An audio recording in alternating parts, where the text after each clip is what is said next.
It is becoming increasingly clear that in the 21st century, the world's strategic and economic center of gravity will be the Asia-Pacific, from the Indian subcontinent to the western shores of the Americas.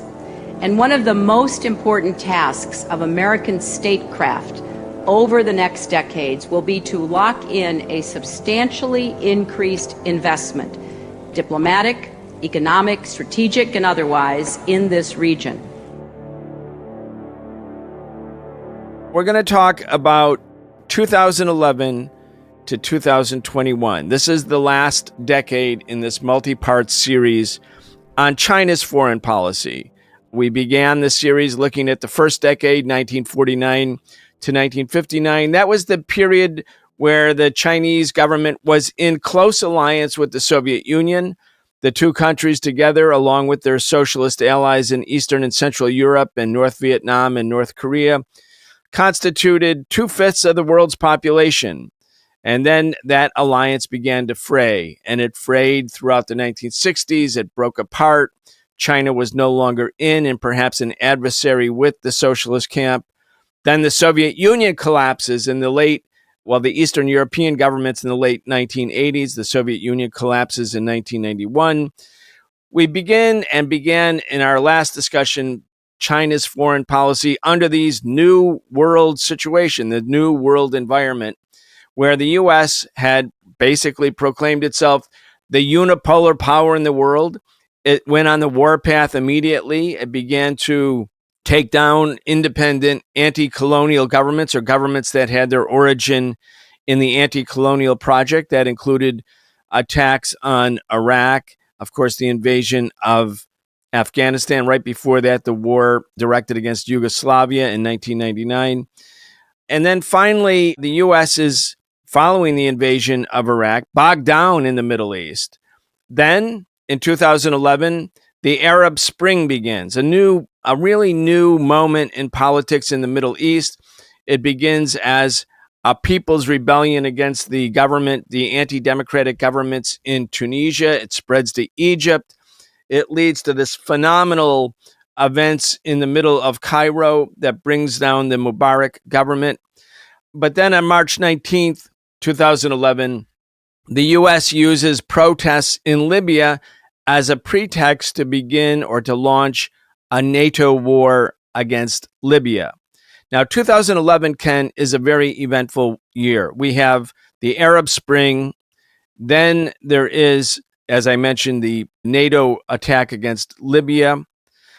Later, the Obama administration in Australia, in Hawaii, in multiple places, announces that the U.S. is going to engage in what was called a pivot to Asia. Let's start and talk about that year. When the year started, or in the early part of the year, the U.S. and its NATO partners, Britain and France in particular, went to war against Libya. They destroyed the Libyan government, massive daily bombings of the country. And they went there with UN authorization. Resolution 1783 authorized the use of force. And the U.S. and Britain and France said they were going to Libya. They began the bombing of Libya to protect civilians. Now, that was a ruse. What they were really trying to do was carry out regime change. The reason they could use a UN authorization is that Russia and China decided not to veto the resolution authorizing the use of force, but rather abstained. And that allowed the U.S. to have the fig leaf of legitimacy, the UN mantle.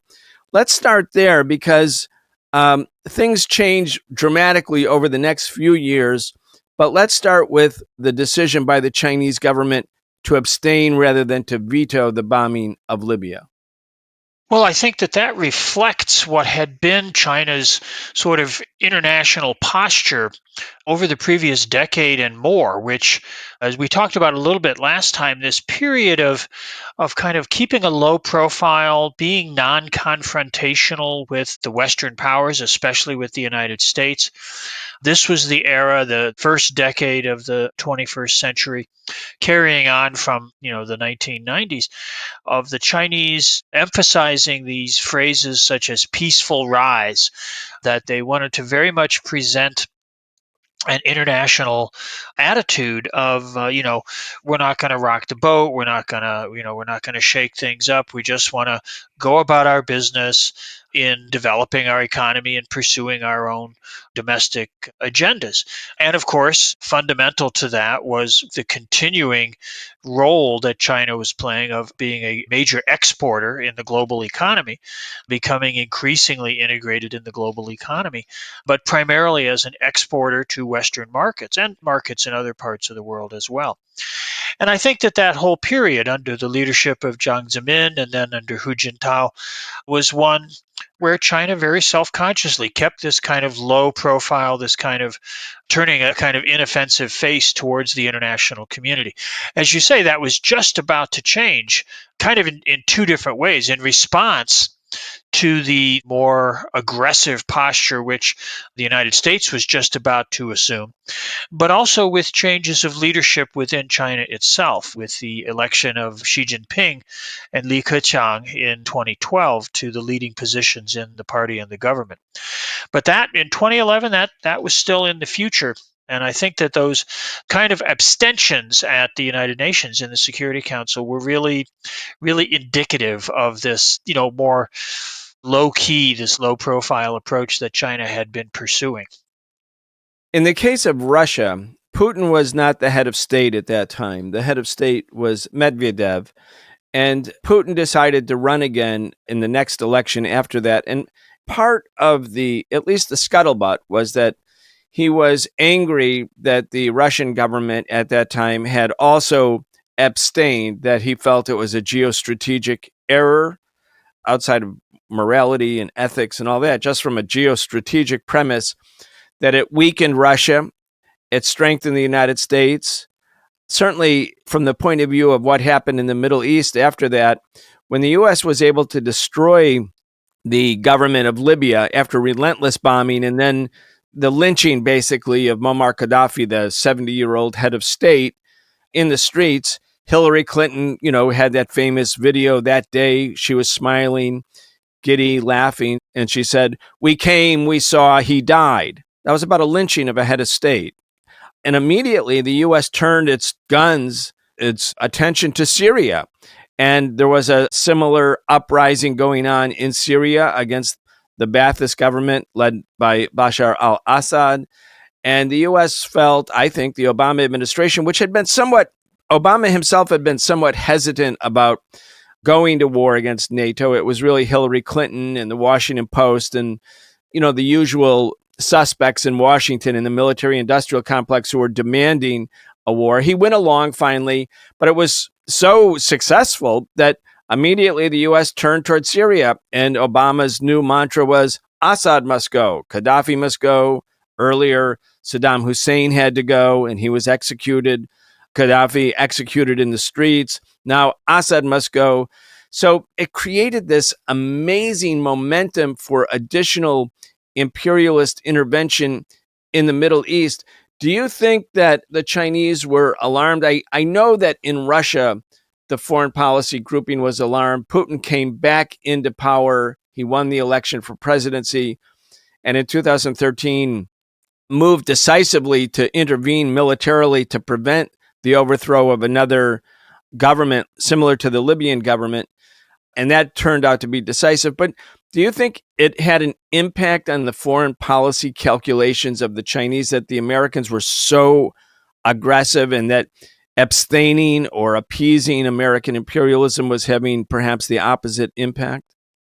Yes, I think it did. I think that it's a combination, of course, of both the actions that the United States was taking in the Middle East and in North Africa. And of course, these high profile events, such as the regime change campaign in Libya and then the increasing interventions in Syria.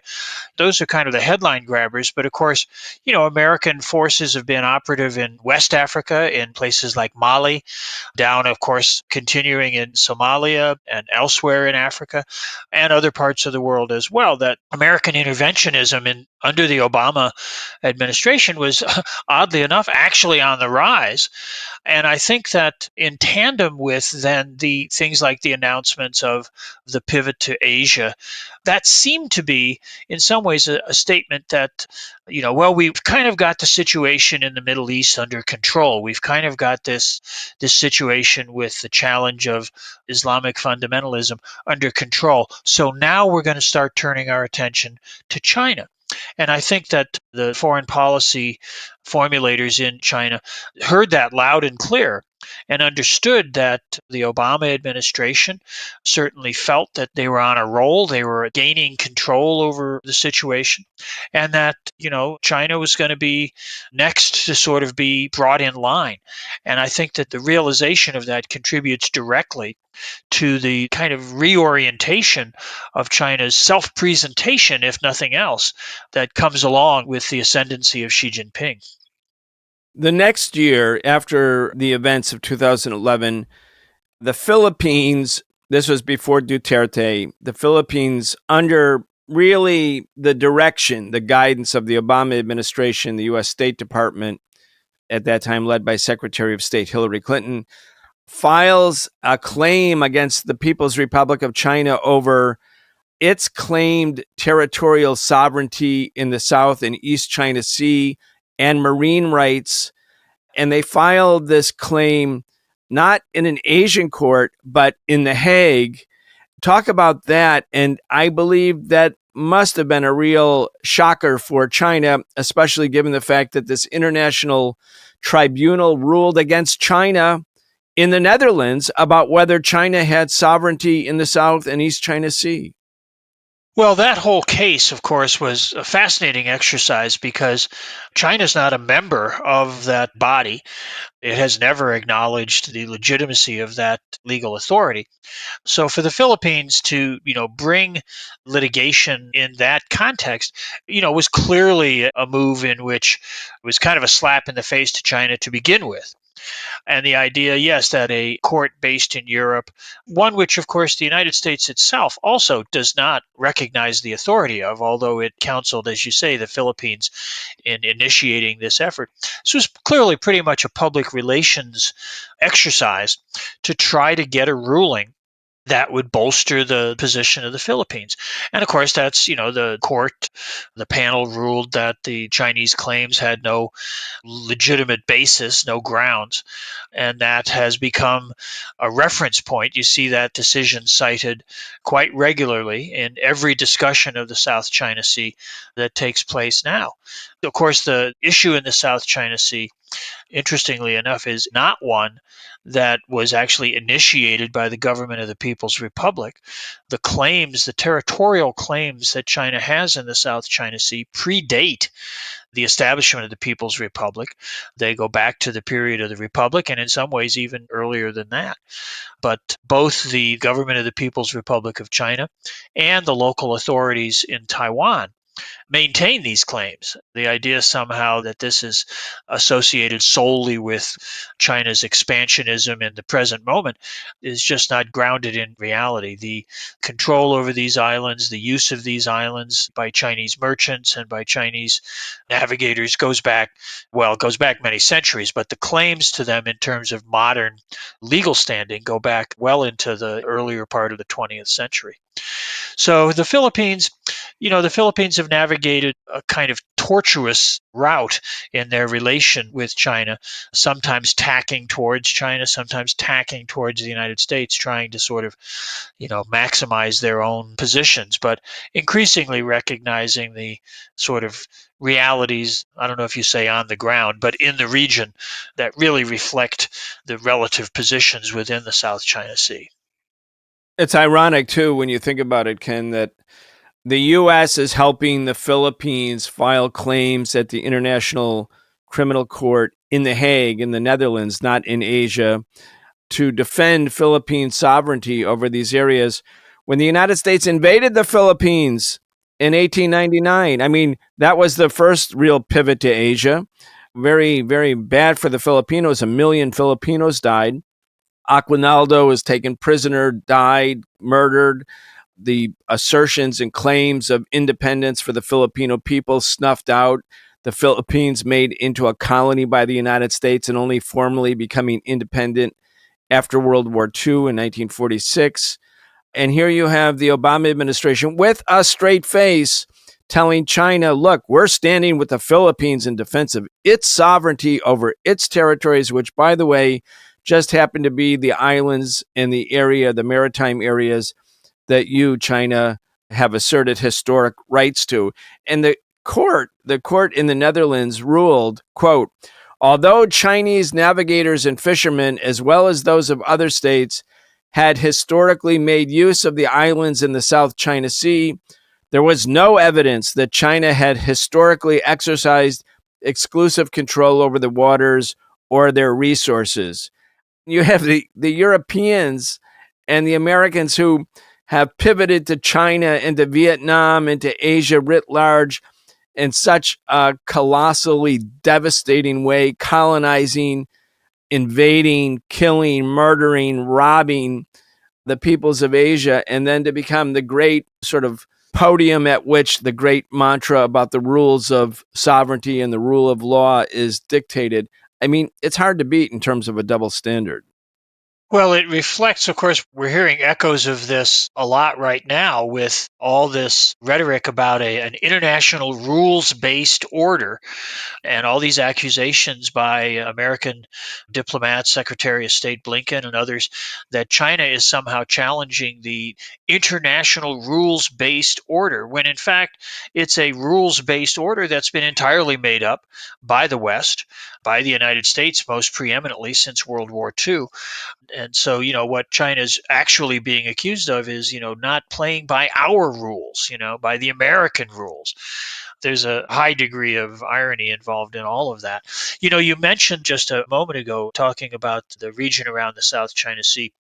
Vietnam, of course, is another country that has some concerns, some issues in the South China Sea, some issues about some of these territorial claims. But the contrast between Vietnam and the Philippines is fascinating. That, Vietnam, which has its own long and very complex historical relationship with China, Vietnam chooses to pursue these issues, these concerns, bilaterally, by negotiation, by discussion, not to become a kind of pawn of American interests in the area. Although the Americans have certainly tried to get Vietnam on board, they've made a number of offers of particular kinds of aid. They even wanted recently to try to get the Vietnamese to allow them to station coastal naval forces in southern Vietnam, because that would be useful in case there is a conflict in the South China Sea. And Vietnam steadfastly has declined to do that. The Americans conduct themselves in Southeast Asia as if no one there has any historical memory of how, the United States colonized the Philippines. The United States, waged a war for 20 years to try to dominate Vietnam and Laos and Cambodia. They act as though all of that is simply in the past and therefore forgotten, and no one remembers what America's real imperialist conduct was like. But certainly, the people in the region, especially China, Vietnam, those folks who had pretty direct experience, have a pretty clear understanding. One of the parts of the Asia pivot, or one of the features you could see, especially with the U.S. championing Philippine rights purportedly at The Hague, is the U.S. was trying to create a network of exclusion. And this was part of the Trans-Pacific Partnership as well, that the U.S. would weld together the other ASEAN nations, the other Asian nations, into a U.S.-sponsored or a U.S.-backed campaign or network against China. That seems to me to be fanciful. I mean, not only do the Vietnamese and the Chinese still, in spite of all of the differences, including, as we said, the 1979 military conflict, the two parties, the communist parties in China and Vietnam, have close ties. The governments have close ties. They have diplomatic ties. But if you're a smaller country, and Vietnam's not small, it's 90 million people, but smaller than China. But no matter how big or small you are, if you're not China but living nearby China, for the most part, you're going to want to have good relations with China. Absolutely. And I think ASEAN, the Association of Southeast Asian Nations, has done a very fine job of sort of creating a regional identity for itself.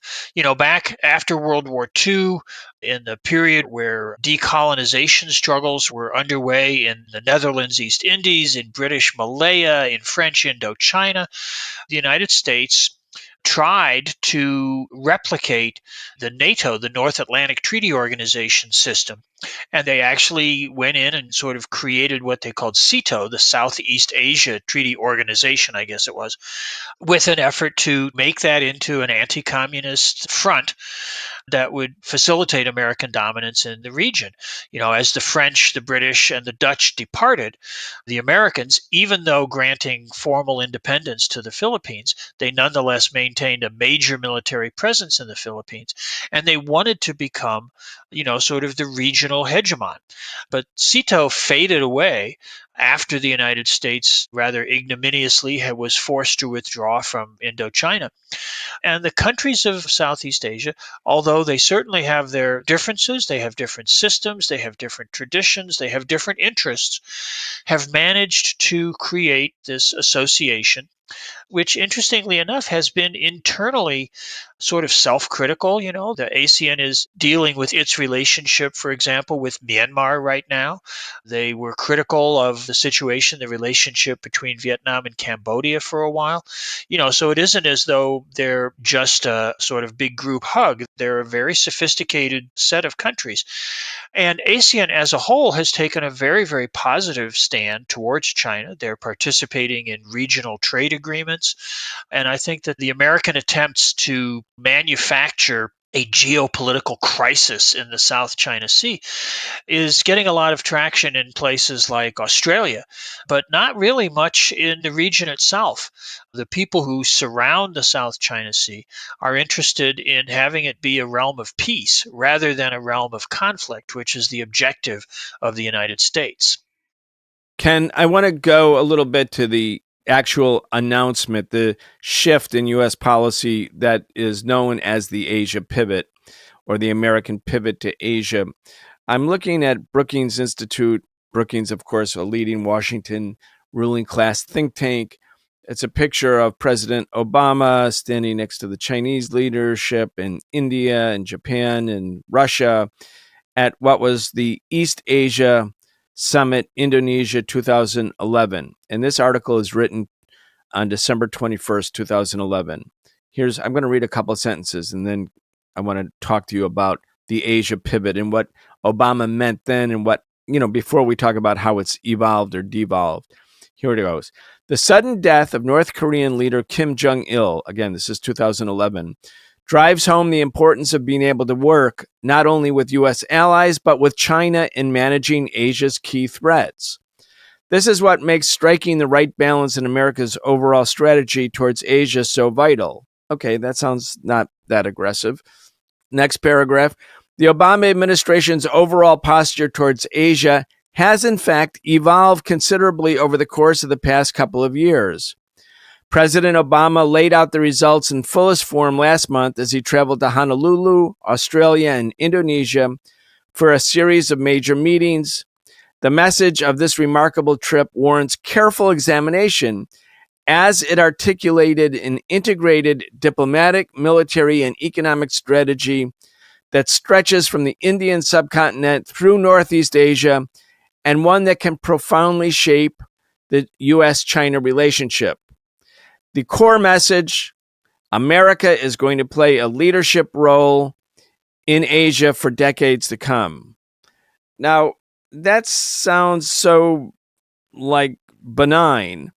The other thing that the article doesn't highlight is that part of the Asia pivot was a military plan to redeploy U.S. military forces largely from wars in the Middle East, where the U.S. was bogged down and not succeeding, while China was rising peacefully in the Asia Pacific region. And redeploying, the plan was by 2020, a year ago, to have 60% of all U.S. naval and Air Force assets in the Pacific. Again, when you think about Trans-Pacific Partnership, there was an economic component, the attempt to sort of become the guarantor of Philippines or other non-Chinese Asian republics. That had a diplomatic element to it.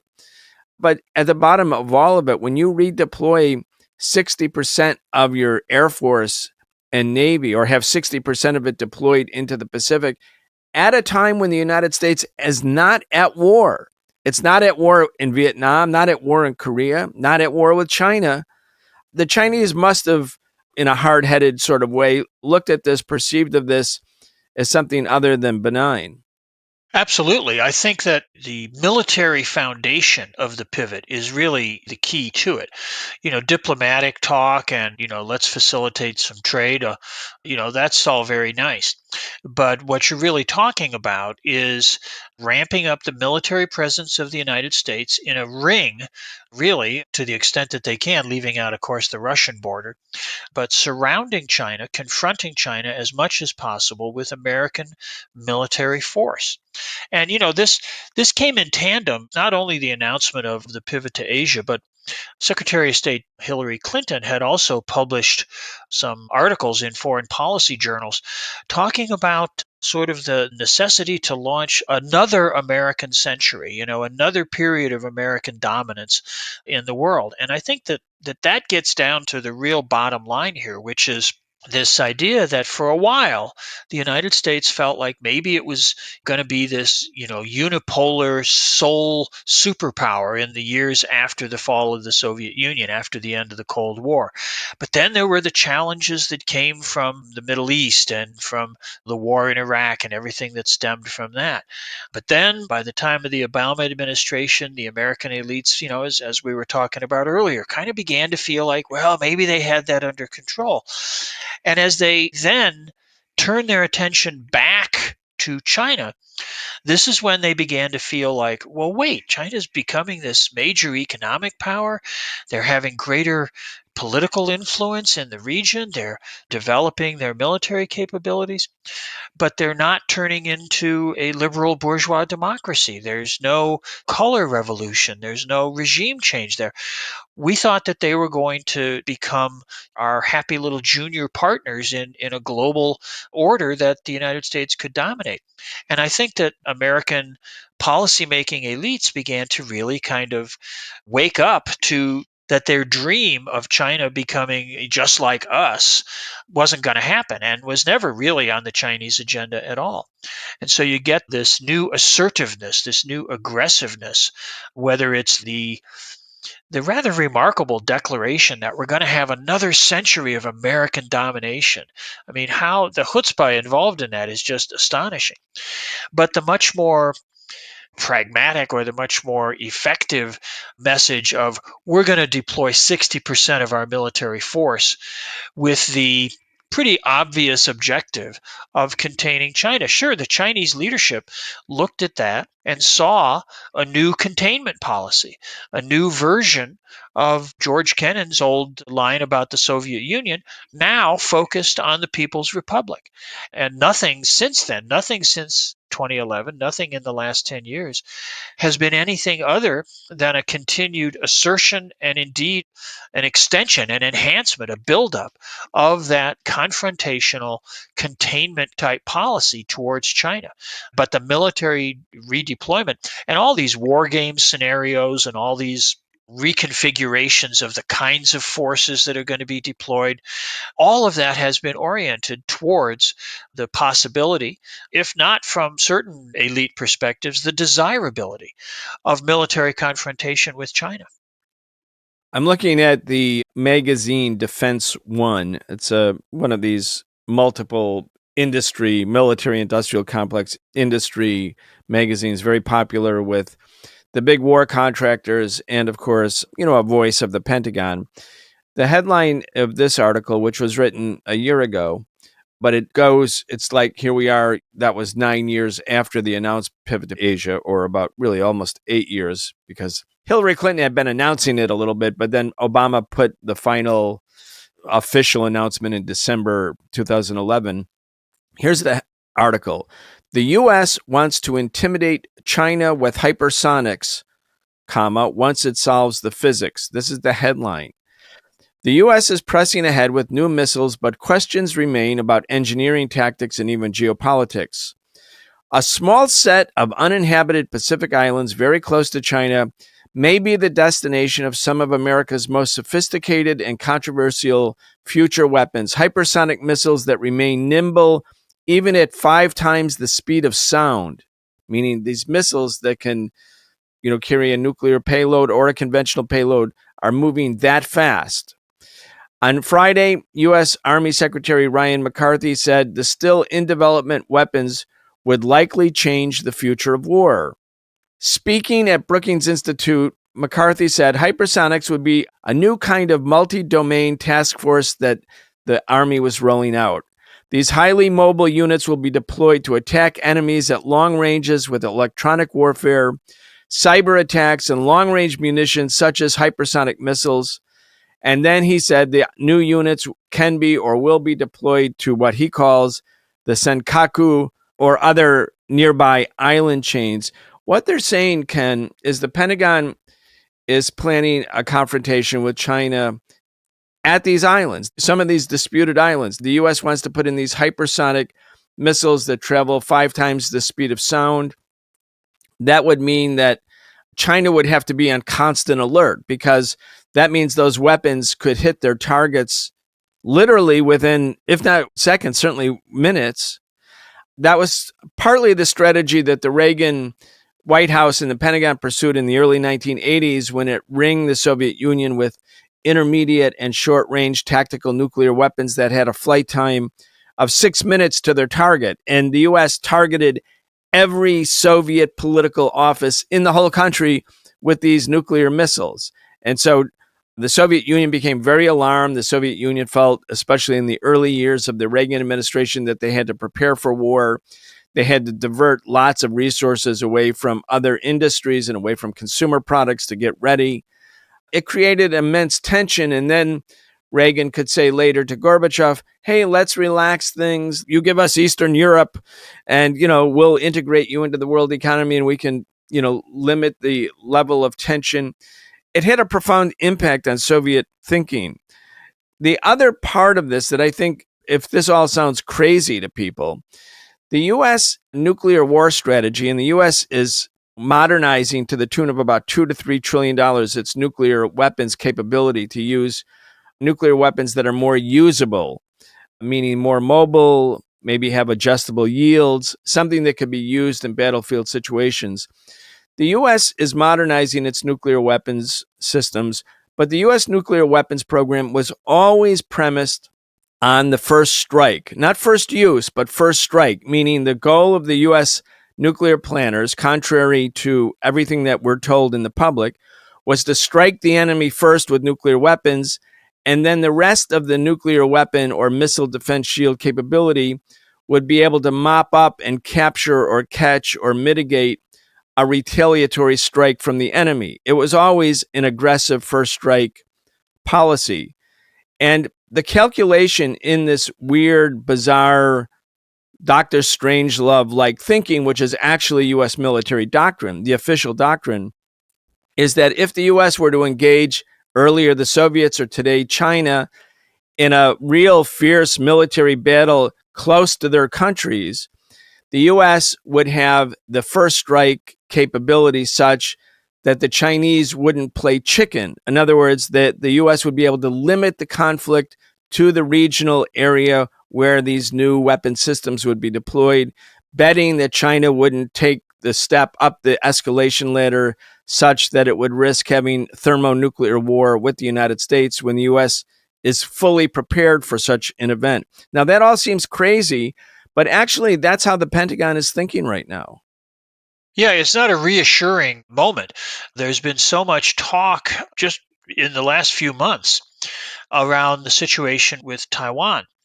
The United States has been, and including especially the new Biden administration, has been very provocative towards China around the issues of Taiwan, not just with new arms sales, but the Biden administration has undertaken kind of diplomatic moves which are unprecedented since the 1970s, inviting representatives from the Taiwanese local government to the inauguration in January, suggesting that new policies about official relations between the local authorities in Taiwan and the American government should be considered. Those are very provocative diplomatic moves. And of course, not just the Biden administration, but congressional voices, which are always much more provocative, overtly call for American military intervention to support Taiwanese independence and all this kind of rhetoric. And the United States, sending naval forces through the Taiwan Straits, through what are really China's domestic waters, and then, of course, American politicians turning around and American military spokesmen turning around and saying, oh, China is becoming so much more aggressive about Taiwan, when in fact, all China is doing is taking defensive measures in response to these aggressive moves by the Americans. The Chinese are not unaware of these planned deployments of new weapon systems and things like that. They're not unaware. They can read these, publications as well as anybody else. They're not unaware of this much more aggressive mentality that has emerged in both political and military circles towards China. So it's a frightening period in terms of these relationships. I think that, the Chinese understand very, very clearly that it's not in anybody's interest to have open military conflict about Taiwan or about the South China Sea or about anything else. But, should the United States intervene directly in Taiwan, in the Taiwan Straits, there are national interests that get involved, and one doesn't like to contemplate the way that those things might play out. But I think it's a very, very dangerous moment, and it's a moment when we really, all of us, need to be speaking out about de-escalating these tensions, about the need to stop the aggressive actions of American military and political figures, and the anti-China rhetoric that's so prevalent in the American media. This is a time when the voices for peace between China and the United States really need to be speaking out as loudly and clearly as possible. China integrated into the world capitalist economy. It was allowed access to it after the opening up in 1978, 79. And the deal was basically U.S. corporations got to invest in China. They got to make a lot of money. They could employ Chinese labor at wages that were far lower than the wages that they would have to pay U.S. workers in Michigan or Ohio or Pennsylvania. And because of new technologies, they could ship those products anywhere else, including back to the United States, and it would still be a lower cost of production. That was the deal. And China got access to technology. Many people, millions, hundreds of millions, became employed wage workers as opposed to living in the countryside. It helped alleviate poverty. New cities were built sometime in a matter of a few years. The face of China shifted dramatically in those 40 years. The American government at that time thought, one, it's going to be good for our corporations. Two, it fastens China to us as a sort of a political ally, and it makes China in some way subservient because it can't break free from the world economy. And we, the capitalists in the West, still dominate the world economy. The dollar is the world's reserve currency. There's the SWIFT payment systems. There's all kinds of methods whereby the U.S. in particular dominates the global economy. So that seemed to be okay. And here we are now with a complete reorientation of the U.S. towards major power conflict with China, preparing for conflict in the South or East China Sea, the military preparing for perhaps even a larger war. And at the same time, even the U.S. technology companies and the U.S., in many cases, thus the U.S. military companies, are partly reliant on products that come from China. So there's this weird, odd contradiction that has developed As a consequence of U.S. policy, China has integrated into the world economy, but now having identified China as the main enemy that must be fought sometime in the future, the U.S. is also making the argument that the U.S. military and U.S. technology companies have to be self-reliant and can't be dependent on Chinese manufacture. And so there's this effort underway to what's called decoupling. And you also see that U.S. technology companies that were not faring well in comparison to their Chinese competitors like Huawei and the introduction of 5G technology and the government used national security as a pretext to sanction Chinese companies, to prevent or prohibit American companies or U.S. or Western companies from buying important strategic parts from Chinese companies. The CFO, the chief financial officer of Huawei, was arrested when she got off a plane in Canada. She's still not free. Let's just talk about this phenomena, the irony, the contradictoriness of decoupling, and whether the U.S. at this stage could actually decouple from the Chinese economy. Well, I think the term contradiction is exactly the applicable terminology here because China's integration into the global system, the global economic system, which is largely the global capitalist economic system, has been underway, as you say, for 40 some years now. And they have been very successful in that endeavor, both in terms of achieving the kind of initial objectives of that opening, which was to gain access to capital and to technologies to help develop the domestic economy, develop the productive capacities of the Chinese economy. That has obviously been a successful endeavor. But it has also meant, as you say, that China has become intimately bound up with these global relationships. China, though, has, I think, done a reasonably good job of understanding the contradictory qualities of that relationship and has taken some steps. They haven't gone too far down this road yet, but they've taken some steps to sort of insulate themselves to a certain degree.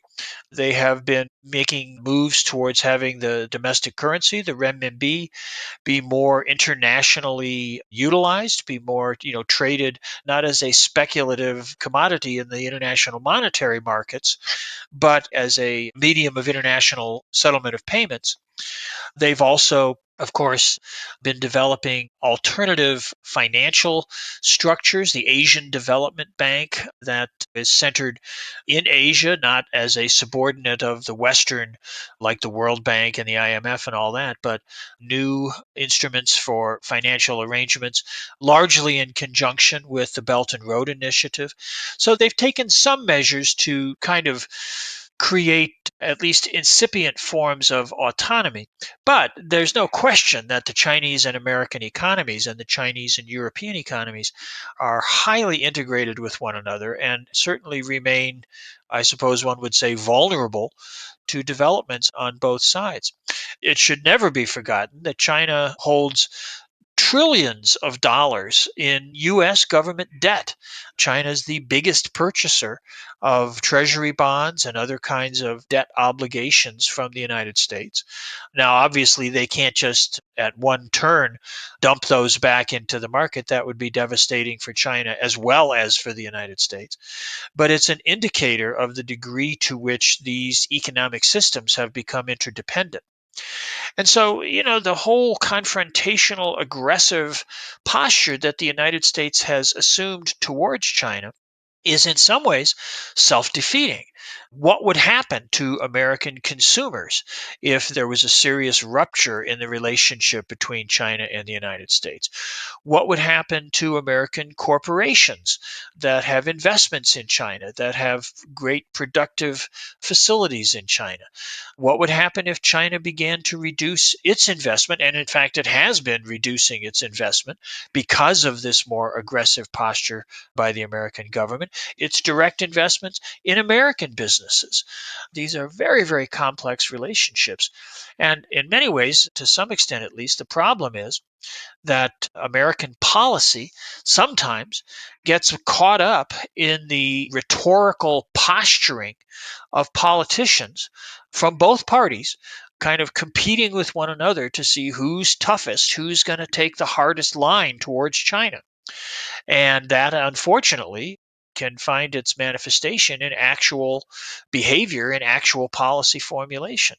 The idea that the Biden administration, supposedly this great fresh breath of liberal democratic policy, but the Biden administration is steadily positioning itself as more aggressive, more hostile towards China than even the sort of craziness of the Trump period. And that just, it's counterproductive. It's not in the best interests of the American people. It's not in the best interests of even of American business, really. And things like the Chamber of Commerce, organizations like that, and other spokesmen from within the business community are pretty critical often of these anti-China postures. But they're driven by the peculiarities of the American political system to a significant degree. And that only reinforces, once again, this contradiction within which the United States seems to have become enmeshed.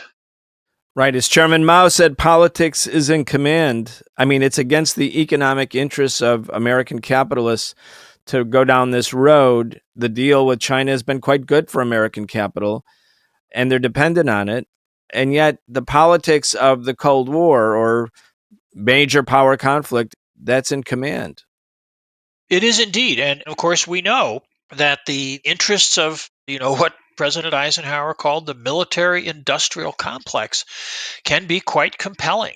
The power of the military production corporations, the aerospace industry, all of that, these are not forces to be discounted. They have their own particular niche within the American economy, but not to go too theoretical on this, but the government, the bourgeois state, is supposed to balance the various interests of the different sectors of capital. It's not supposed to become subordinate to one particular wing of capital, such as the military and aerospace industries.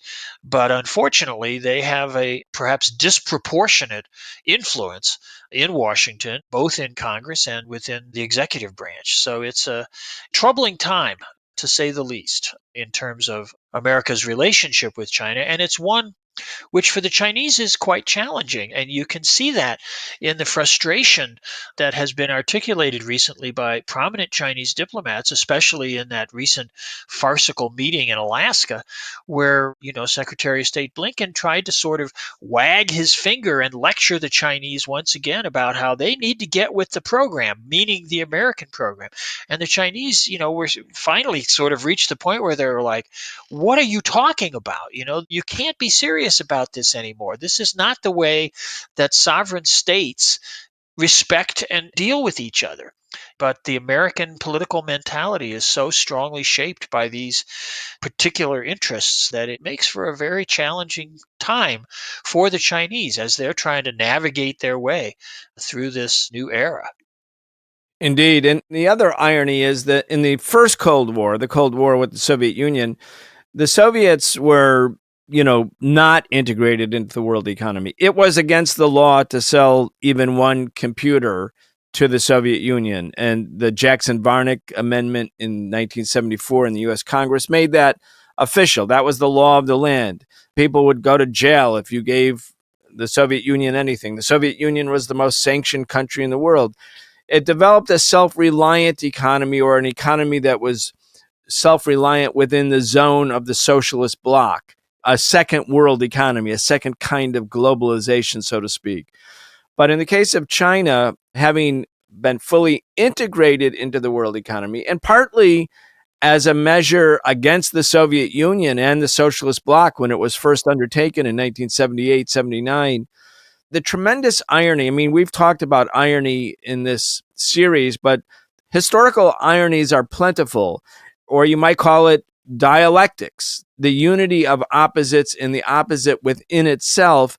It plays out in the case of U.S.-China relations. The U.S. integrated China into the world economy to help undo a communist-led government, the Soviet Union, and by so doing allowed China to grow economically. And then China having grown economically while the U.S.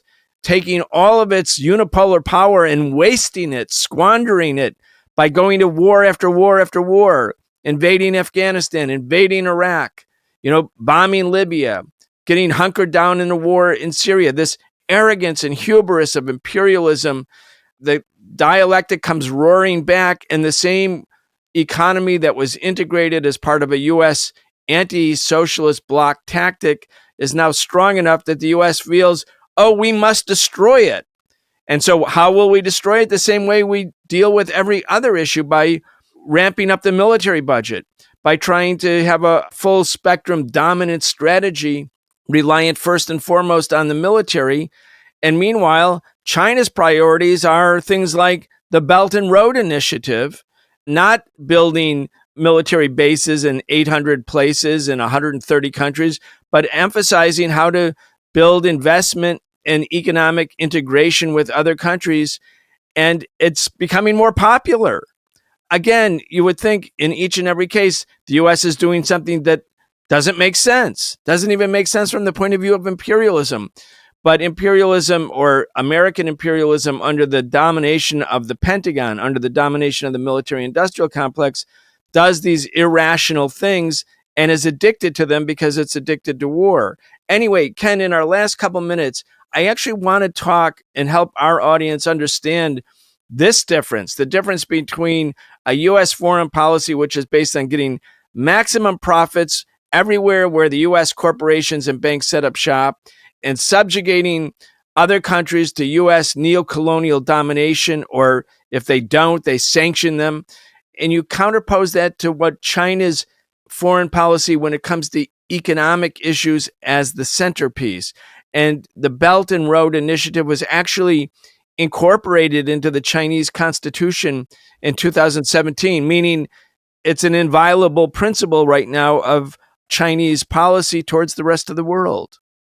Well, I think, yeah, that's a good place to sort of end our journey through the history of Chinese foreign policy, because the Belt and Road Initiative is, at this point, is really China's principal way of looking to the future, to the global future. China is certainly obviously concerned about its relationship with the United States. It's deeply integrated into that American-dominated existing global system. But the Chinese also have a long historical perspective, and they're looking to the future, and they're pursuing policies with the objective of developing a global infrastructure of trade and communication, which will be not necessarily totally separate from, but will be an alternative to the existing order of things focused on, the North Atlantic capitalist core. And I think that that's really fundamental to understanding what China is up to in the world. We were talking about irony, and China faces its own ironies in this because, of course, their choice to open up to the outside world, their choice to embrace the capitalist global system, was also one that was predicated on their objectives, their goals, their hopes to develop their economy, improve the material conditions in the country. And that has been very successful, but it has also embedded them in these contradictory situations. But I think that when we look at, in terms of their relationship with, America and the West, but I think that when we look at the Belt and Road Initiative and we look at China's efforts to invest in developing countries, in building infrastructure, in developing trading relationships, we need to see that in a very real world kind of way. This isn't a charity program. It's not a welfare program. It's not China going out and just trying to be a benevolent philanthropist in the world. These are policies that are designed to promote a world in which countries which today are marginalized, are less developed, have been exploited historically by European and American colonialism and imperialism, and are seeking to find their own paths in the world. China's assisting them, as I say, not out of some selfless motivation. It's in China's self-interest to develop these relationships, to develop this infrastructure. But it's an interest of mutual benefit. It's an interest in developing these other countries, aiding these other countries on their own path to their self-development in a way that's going to be Exactly, using the term you were just invoking, it's going to be a dialectically positive interrelationship. It's going to be one in which the investments of China, the development of these infrastructure networks, the expansion of these trading relationships, the enhancement of the capabilities of the recipient countries are all going to be mutually interactive. They're going to be mutually beneficial in ways that will be beneficial to China. As I say, it's not disinterested, but it's not exploitative. The United States, the Western powers, the anti-China forces all want to say, "Oh, China's just the new colonialists. Oh, China's just, pursuing debt imperialism and all this." But when you get down and you look at these relationships and you look at what is happening and you look at how China has been either forgiving debt or, extending payment periods in response to the COVID crisis, the global pandemic, you see that it's not a relationship of exploitation. It's not a relationship that's just purely philanthropic and beneficial, but it's one of mutual self-interest, mutual development between China and a whole host of countries.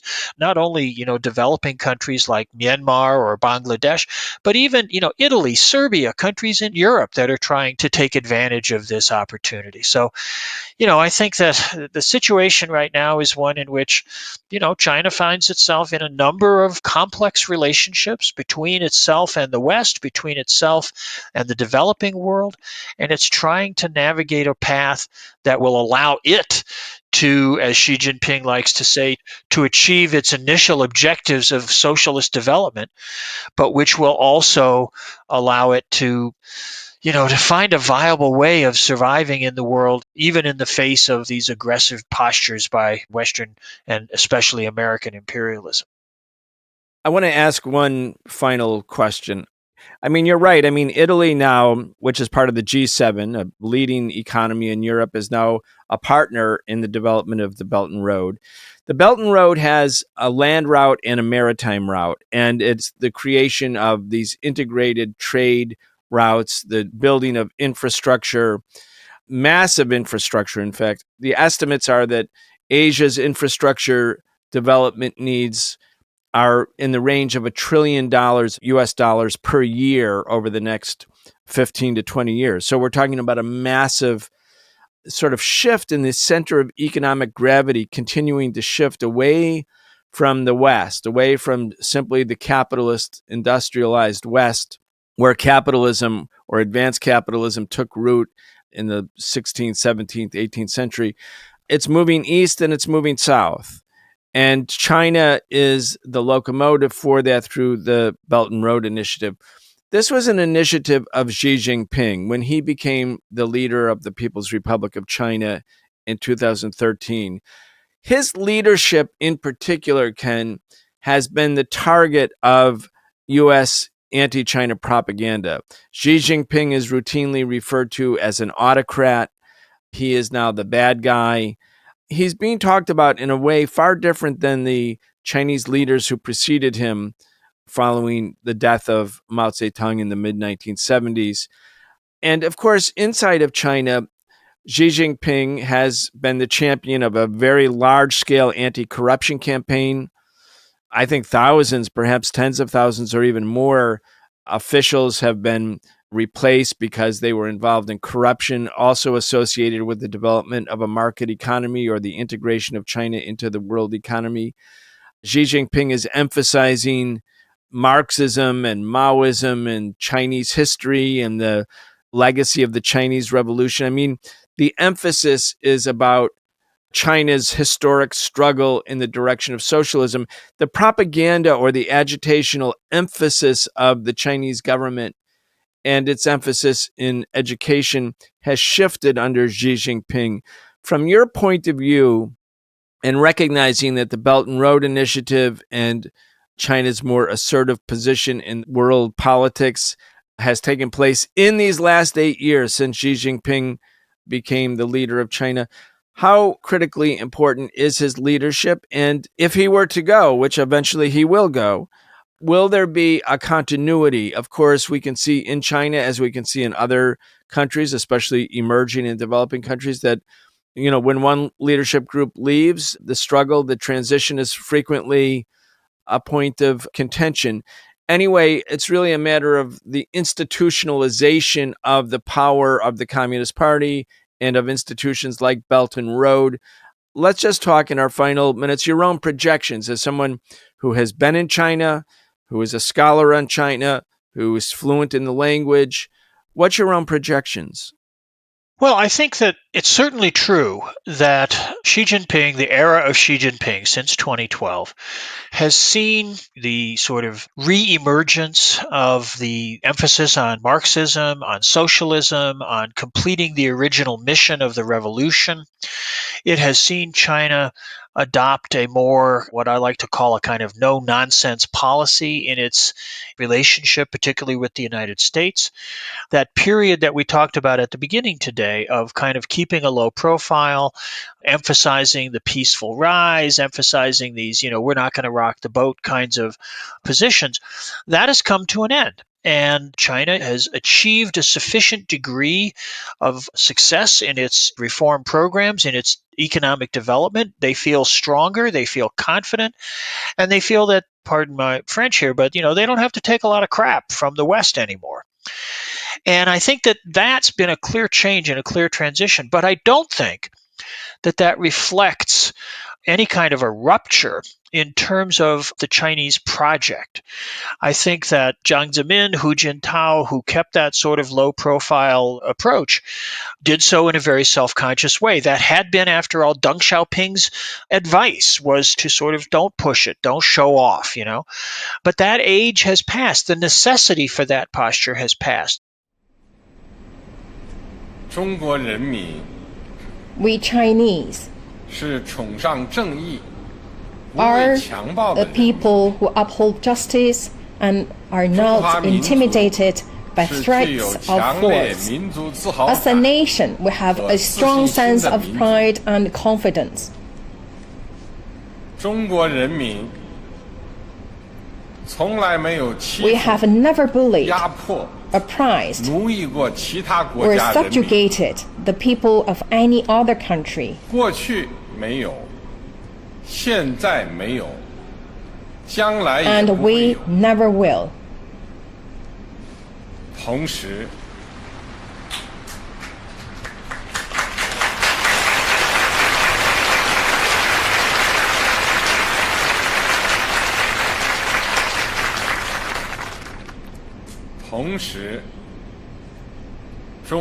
By the same token, we will never allow any foreign force to bully, oppress, or subjugate us.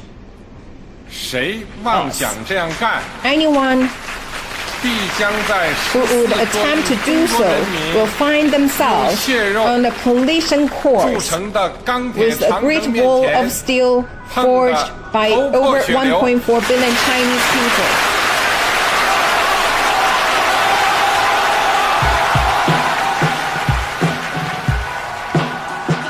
One of the things that I think has driven the intensification of American hostility towards China, the hostility of the American political and media elites, has been that Xi Jinping has been so much more overtly and avowedly and recognizably a Marxist. It's as if, for 20 or 30 years, the Americans had been telling themselves, oh, China will become just like us. They're going to take the capitalist road. They're going to reform their economy and all this.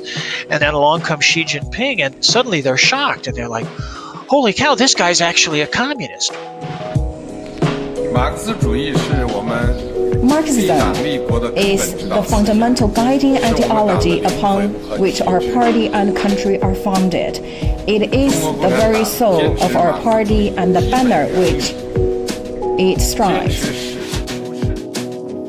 We have thus been able to keep adapting Marxism to the Chinese context and the needs of our times, and to guide the Chinese people in advancing our great social revolution.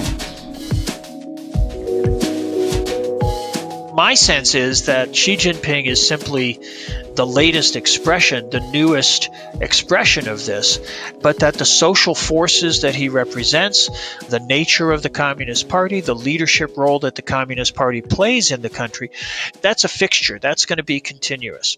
I think, as you say, I mean, he's not going to be around forever. He may do a third term. Who knows?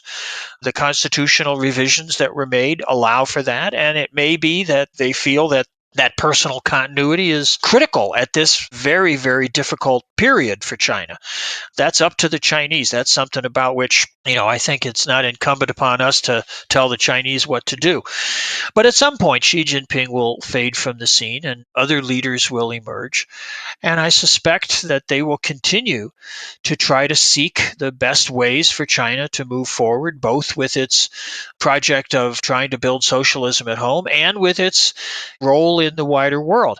I expect that there will be twists and turns along the way. And of course, it is incumbent upon those of us who support China, who encourage China, who believe in socialism and building a better world more broadly, to be critical of China when they make missteps and to be supportive of them when, we see them doing what we see as the right thing. But I think that I don't envision a post-Xi Jinping transformation as, some sort of major shift. History may prove that that's an erroneous assessment, but I think that Xi Jinping is simply the current stronger, more outspoken version of the leadership which has been guiding the party and China for the last 40 years. That was the voice of Dr. Ken Hammond. He is a professor of East Asian and Global History at New Mexico State University, founding director of the Confucius Institute at the New Mexico State University, and activist with Pivot to Peace. This concludes our multi-part series in the Socialist Program on the history of China's foreign policy, starting in 1949 when the government of China, led by the Communist Party, took power after a 27-year-long civil war. China has reshaped global politics, and we believe it will continue to do so. We look forward to continuing our presentation, our analysis, our assessment on China and China's place in the world. And of course, as Dr. Hammond has recommended, we also organize for peace and against the U.S. war drive that right now continues with intensity to target the People's Republic of China, the Chinese people, and the collateral damage to that war drive is Chinese Americans and Asian Americans who are the victims right here at home of a growing wave of hate crimes and racism. So stay with the Socialist Program. If you support our work, go to patreon.com/The Socialist Program and subscribe to the show.